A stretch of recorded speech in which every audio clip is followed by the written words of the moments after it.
आप सभी को मेरा प्रणाम। तो 3 बज चुके हैं अभी सुबह के। तो लास्ट टाइम कल बेसिकली हम कर रहे थे सेंटिमेंट एनालिसिस और हम फंस चुके थे fine tuning our own fine tuning model और our own data set. Basically हम जब ट्रेन कर रहे थे तो यहाँ पे दिक्कत आ रही थी इस स्टेप में।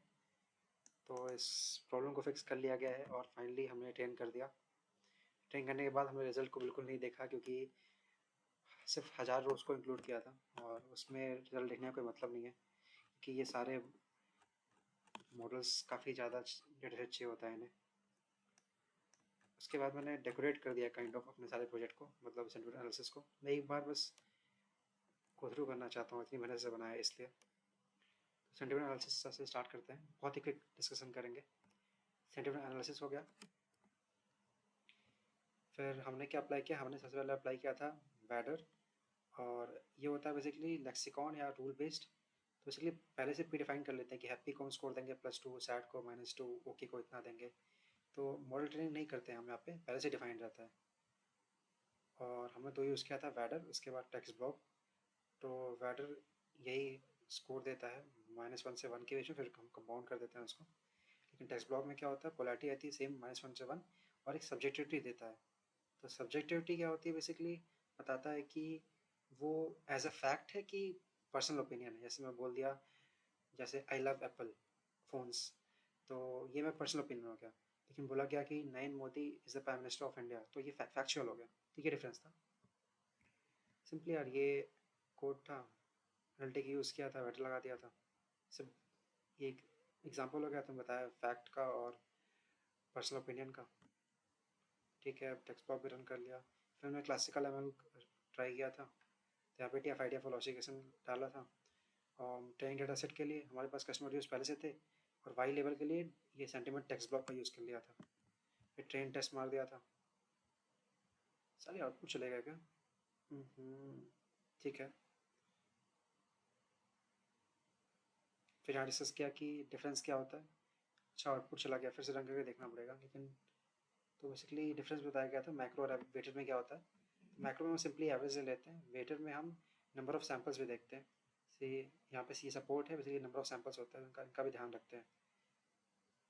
तो वेटेड वाला प्रोडक्शन या रियल लाइफ टेस्टिंग के लिए बेटर होता है। लेकिन जब हम मैक्रो देखते हैं तो हम चाहते हैं कि हमारा जो माइनॉरिटी सैंपल हो, उस माइनॉरिटी क्लास है, उस पर ही फोकस है हमारा। थोड़ा बहुत एक्सप्लेन भी किया था। फिर डिजिटल बट यूज़ किया था। ठीक है, ट्रेनिंग में नहीं मारा था, सीधा इंपोर्ट करके यूज़ किया था। ग्रेट। हमने क्या क्या किया, ठीक है। डिजिटल बर्ड से प्रॉब्लम क्या आ रही थी, क्योंकि इसको ट्रेन किया गया था मूवी रिव्यूज़ पे, और हम चाह रहे थे कस्टमर रिव्यूज़, तो थोड़ा डिफरेंस आ रहा था। तो उसी कारण हम ट्राई की, हमने ढूंढा कि बेटर मॉडल्स क्या होंगे कस्टमर रिव्यूज़ पे जो ऑलरेडी उस पर ट्रेंड है। तो 3 मॉडल्स के नाम मिले थे। ये फर्स्ट ये था, सेकंड एनएलपी टाउन, क्या बोलते हैं इसको, कलूदी छोड़ो, एनएलपी टाउन। थर्ड था, ये था रोबोटा बेस। तो इन सबको रन कर लिया था, फिर कंपेयर भी कर लिया था लास्ट टाइम। ठीक है, इसका बात आई थी फाइन ट्यूनिंग की, our model on our own data set. ठीक है, तो फिर यही स्टेप्स है, पहले इंस्टॉल मार दिया, डेटा सेट प्रिपेयर कर लिया, तो रीड किया। मैंने सिर्फ 1000 स्टार्टिंग के रोज़ उठाए थे, नल को ड्रॉप कर दिया था। और 1000 क्या ड्रॉप करने के बाद बहुत कम बच गया था, क्योंकि मैंने इंक्रीज़ नहीं किया। ठीक है, टोकनाइजर के लिए रोबोटा वाला यूज़ किया था। रोबोटा ये लेबल्स बनाना चाह रहा था मैं, ट्रेनिंग डेटा सेट के लिए लेबल्स के लिए यूज़ किया था। मैनुअल लेबल्स तो बना नहीं सकते, तो इसी के लेबल्स यूज़ करने पड़ेंगे। ठीक है, तो कस्टमर रिमार्क्स थे हमारे पास, सेंटिमेंट रोबोटा था, लेबल मैपिंग कर दी थी, ये डेटा सेट प्रिपेयर हो गया था। ये न्यू DF न्यू जो बनाया था हम लोगों ने, उसके अगर कॉलम्स देखो तो एक टेक्स्ट था, एक लेबल था। इसके बाद हैकिंग फेज जो डेटा सेट फॉर्मेट होता है उसमें डाल दिया था। फिर टोकनाइजर का यूज़ किया गया, मॉडल डिफाइन किया, बेसिक आर्किटेक्चर कॉल किया गया, पहले से मैट्रिक डिफाइन की गई। ये एक्चुअल ट्रेनिंग का पार्ट है। लास्ट टाइम क्या गलती कर रहे थे, लास्ट टाइम ChatGPT से कोड उठाया था, वहाँ पे क्या था, इवैल्यूएशन स्ट्रैटेजी यहाँ यूज़ किया था, लेकिन वो चेंज हो गया, अब इवैल स्ट्रैटेजी हो गया। तो कोड का चेंज था, तो उसको रन करने के बाद सॉल्व हो गया था। बीच में वेट्स एंड बाइसेस पे जाके API लानी पड़ी थी, तो उससे फिर दिक्कत नहीं हुई बाद में। फिर वेट सेव कर लिया गया सब कुछ। यहाँ दोनों सेव करना होता है, मॉडल भी सेव करना होता है, टोकनाइजर सेव करना होता है। ये 5 पाथ बनते हैं सेम लोकेशन पे। ठीक है, डी कॉलम्स हो गए, ग्रेट ग्रेट। फिर फाइनली बस इसको टेस्ट मार दिया था, अप्लाई टू डेटा फ्रॉम वहाँ पे टेस्ट मार दिया था। फिर हम लोगों ने डिस्प्ले मार दिया था दोनों को।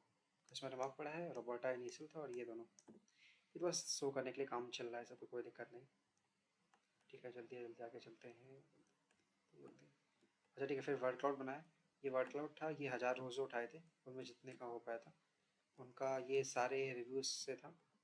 ये था पॉजिटिव रिव्यूज़ का, ये था नेगेटिव रिव्यूज़ का, इशू रॉन्ग अच्छा लग रहा है, ठीक है, डिलीवर्ड प्लीज़ रिटर्न अच्छा सही है, ठीक है, और ये था न्यूट्रल वर्ड्स का। और एक और मैंने शॉर्ट, अच्छा ये बन नहीं पाया था, अच्छा ये भी ग्राफ था, इसको क्या बोलते हैं, सर्कल पैकिंग बोलते हैं क्या, सर्कल पैकिंग बोलते हैं, ठीक है। तो ये भी एक काइंड ऑफ ग्राफ था, टॉप 50 फ्रीक्वेंट वर्ड्स दिखाने के लिए। उसके पार्ट ट्राई करने वाले थे कि ट्रांसफॉर्मर का यूज़ करके स्क्रैच से बिल्ड करें, लेकिन फिर कोड देखा सिमिलर ही लगा, तो उसको अभी तो छोड़ देंगे। अब बाद में या तो वो कर सकते हैं, इमोशनल सेंटिमेंट एनालिसिस ट्राई कर सकते हैं, या फिर और देखते हैं कुछ करते हैं। इसके बाद मैंने वो भी ट्राई किया यार, दोस्त ने बताया था एक कर्सर ट्राई करने के लिए, और यूट्यूब पे ही, तो मस्त था भाई कर्सर, सब बगल में ये चैट टाइप का पड़ा रहता है, आराम से सब कुछ हो जाता है। वीएस कोड्स का बेटर वर्जन कह सकते हैं। ठीक है यार, चलो ठीक है, फिर बाय बाय, मिलते हैं।